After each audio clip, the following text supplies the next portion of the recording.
Strength training for athletic performance is containing a lot of hot topics. Almost everyone has an opinion.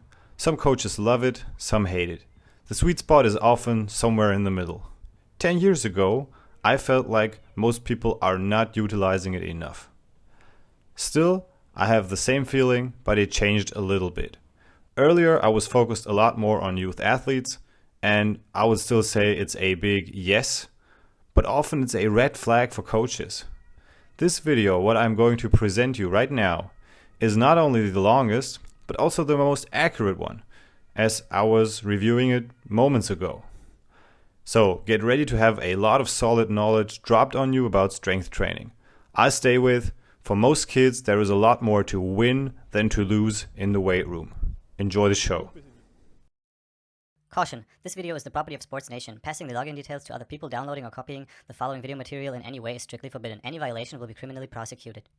The following exercises can lead to serious injury doing them wrong or using inappropriate tools. Doing the exercises the right way under certain physiological or psychological circumstances can lead to serious injury as well. Always consult a doctor when doubting in something. Sports Nation will not take any liability for occurring injuries that happen during using this training program or in consequence in long term.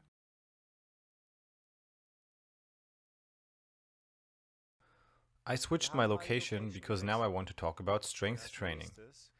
We will do some exercises that will build up your muscles, because certain strength in your legs and of course in your upper body as well is important to jump higher and run faster. When you are already into fitness training for a while, working out in a gym, you can definitely continue to do so, or just mix your plan up with what I'm about to present you right now.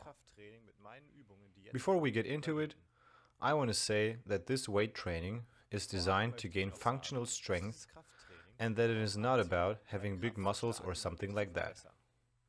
Muscle size is often genetically determined and it does not have to correlate with muscle strength. Strength training, for me, is usually pretty simple. To give you a quick overview, I look at normal human movement patterns. First of all, this is pulling and pushing, in your upper body and in your lower body as well. What that exactly means, you will see it in the exercise part of this video. You also have abduction as a movement pattern, like spreading something. In your legs, you need stability in your hips, and in your upper body, in your shoulders.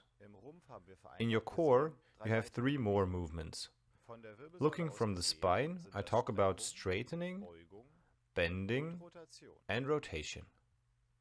That's it. When you will work on these movement patterns, you will be able to generate some serious strength gains. That is all you need.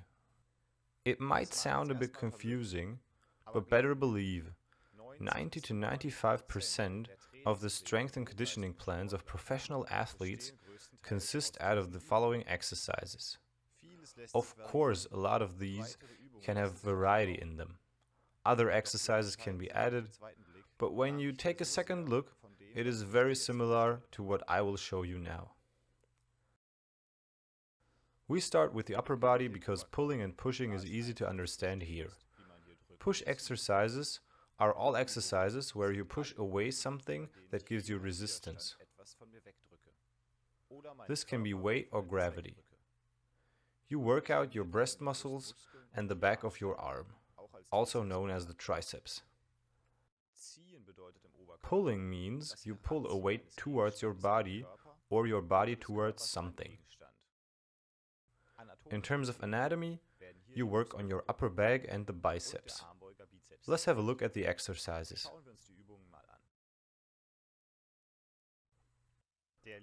The push-up is the most simple upper body push exercise. You don't need any equipment and not much space. You should aim for stability in your shoulders and in your hips, while keeping the spine neutral. Your arms should be rather close to your torso than far away, where your shoulder blades will start to flare out. The hands will be automatically at about the height of your sternum. When you struggle with push-ups, use something to bring your hands higher than your feet to make it easier. Find a place where the exercise is challenging for you. At the end of the program, there will be a bonus video for working out at home. There will be some more interesting push-up variations. I hope you're excited. Bench pressing is similar to the push-up. The body and the legs are stabilized because of the laying position, and an advantage is that you can work from different angles by adjusting the bench. The wrists should be stable while the bar goes up and down over your sternum.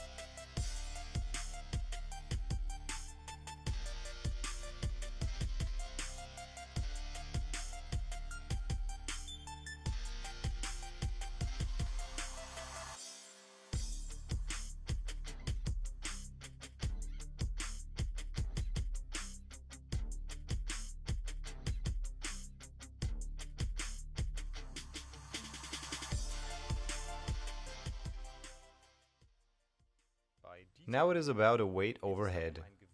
One-handed, you can use a barbell, or in this case a kettlebell.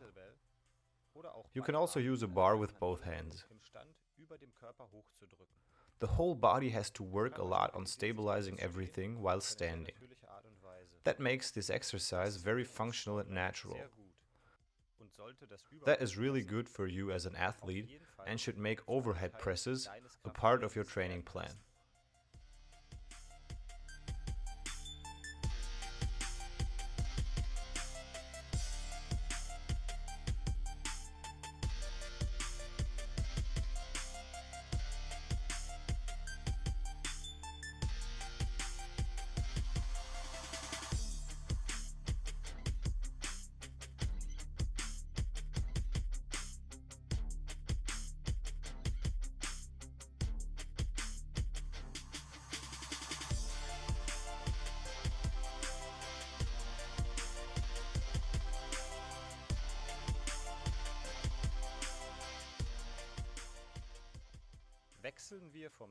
Let's get into pulling movements.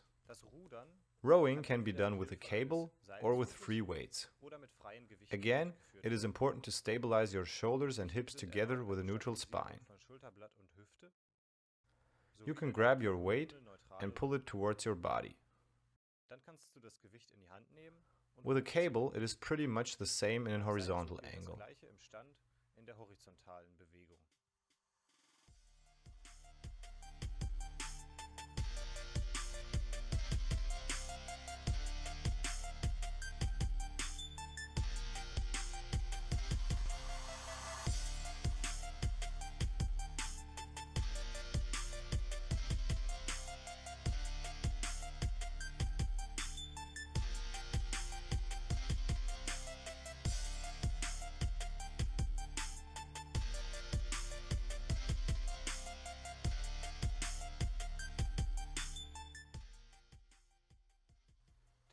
The pull-up is the vertical pulling motion that gives you gravity as a resistance. The easiest way is the chin-up, where your thumbs point away from your body. Depending on the pull-up bar available, you can switch to parallel pull-ups or regular pull-ups.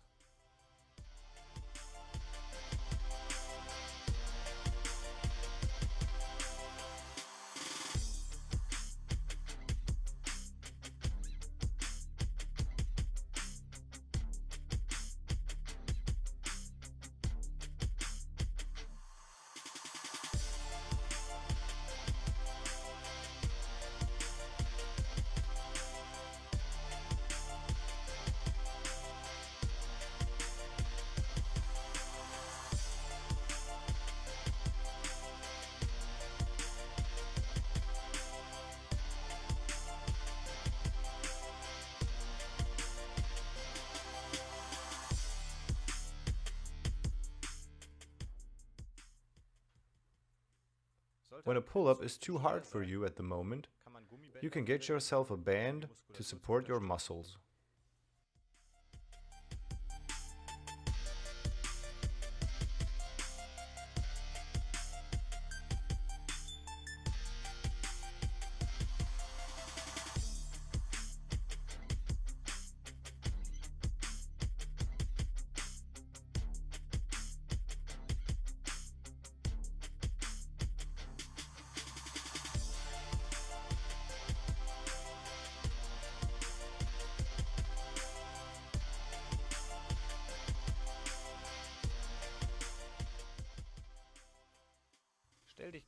Get yourself in a standing position, shoulder width apart, bend your knees slightly, and try to imagine what pushing and pulling means in terms of your legs. Pushing is initiated from the knees, and the main muscle that works is the front of your upper legs, the quads. Pulling comes from the back side of your legs, the hamstrings and the glutes. The calves are important for stability in both movements.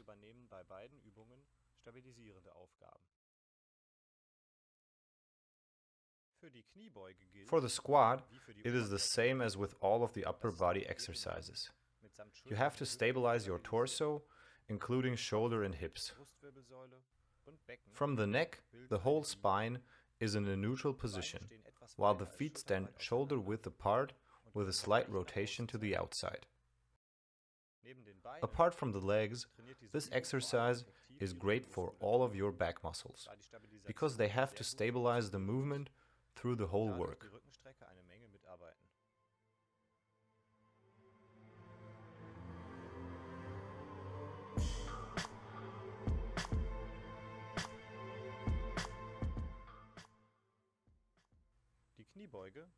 The squat can be done with one leg as well. When you rest one leg on a chair, box or something else that is about knee height. The single leg squat is a lot more functional when you think about sprinting or jumping, because most movements in a game or in a competition are initiated by one leg. Jumping from both legs is not happening very often. In this exercise, the force comes from the leg that is on the ground. The higher leg is in a resting position. In my bonus video, there are some more variations for squats as well. Don't forget to watch it in the end.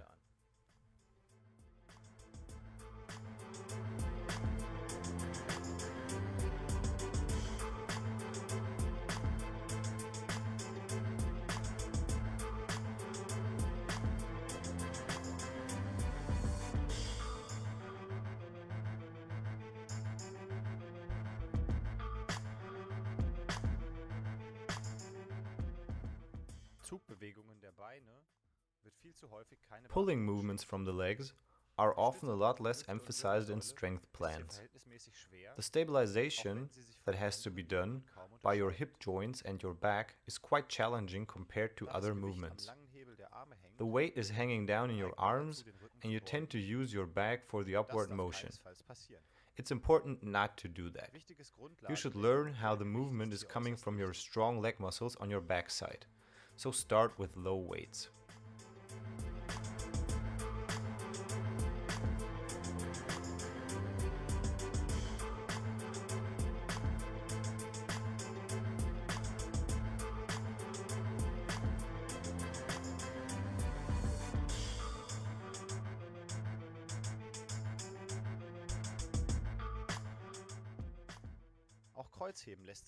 Deadlifts can be done on one leg as well.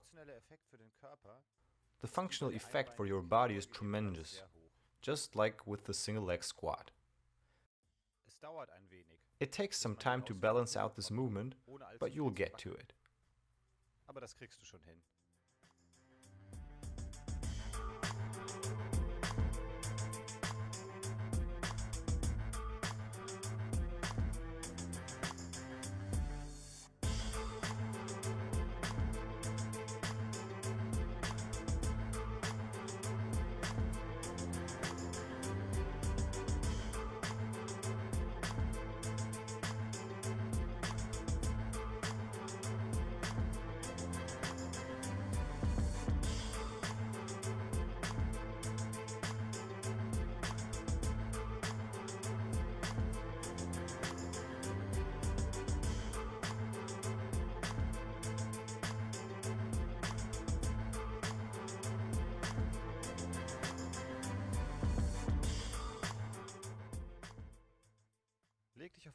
Lay down on one side.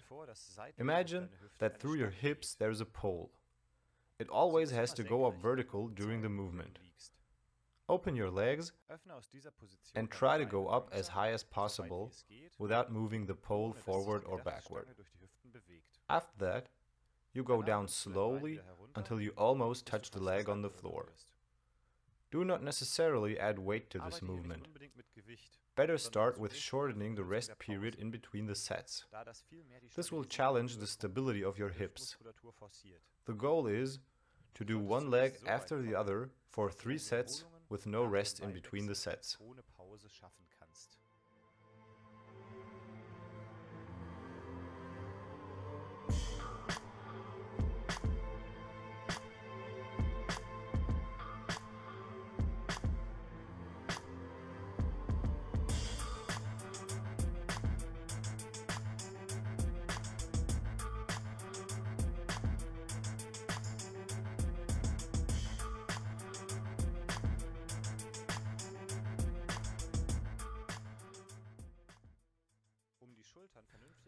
To build strong shoulders, you have to know that the human shoulder has a variety of movement in all dimensional planes.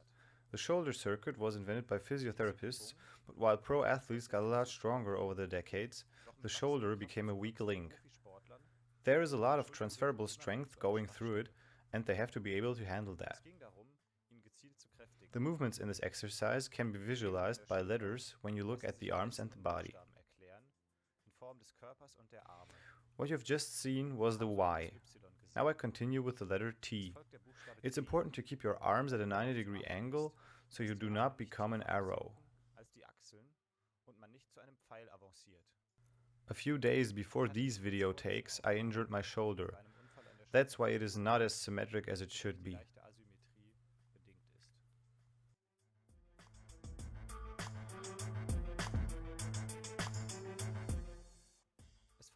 We continue with the W, where you squeeze your shoulder blades together in the starting position.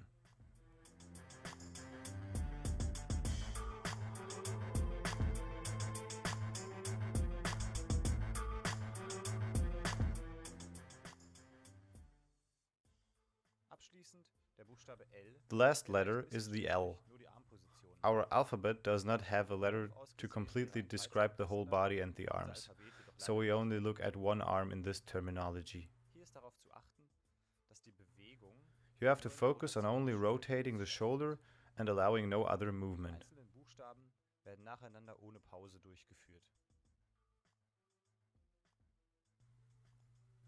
For your core, I created a series of exercises as well, where you can work on all movement patterns.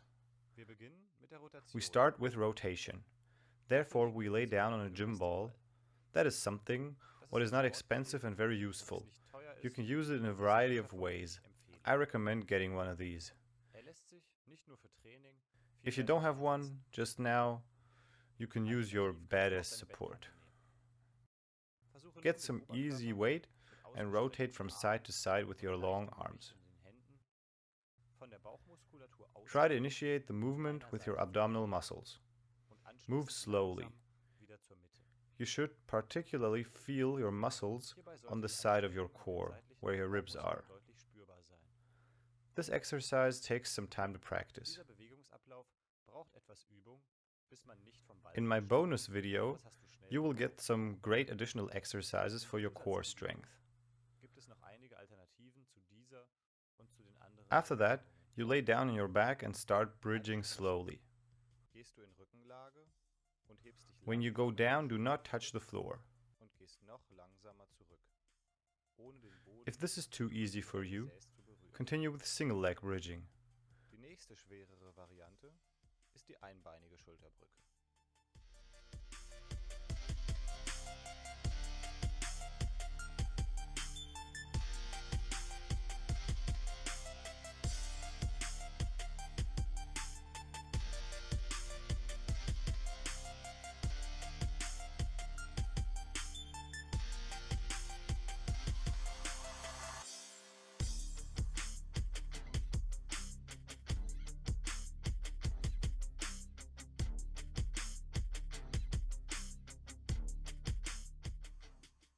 When you master this as well, use your gym ball to make it more challenging.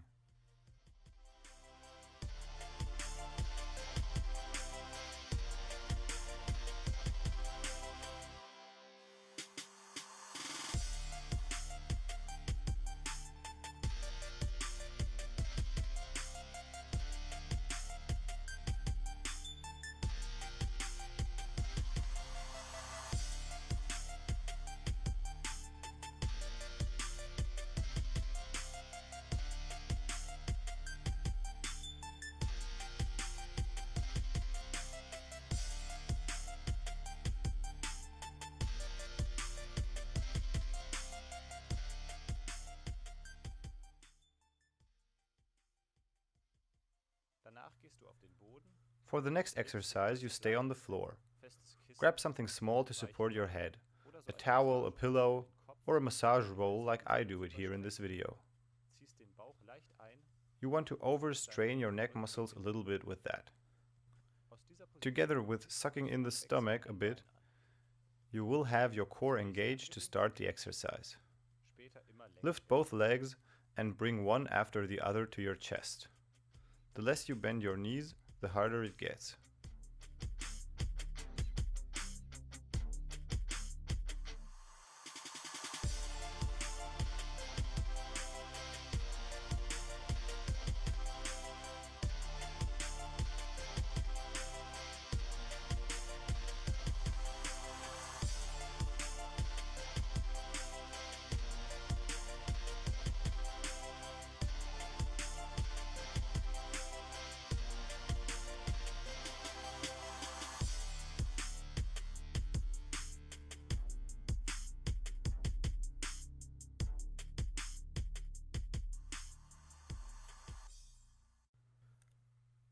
There are a lot of variations within the exercises I just showed you.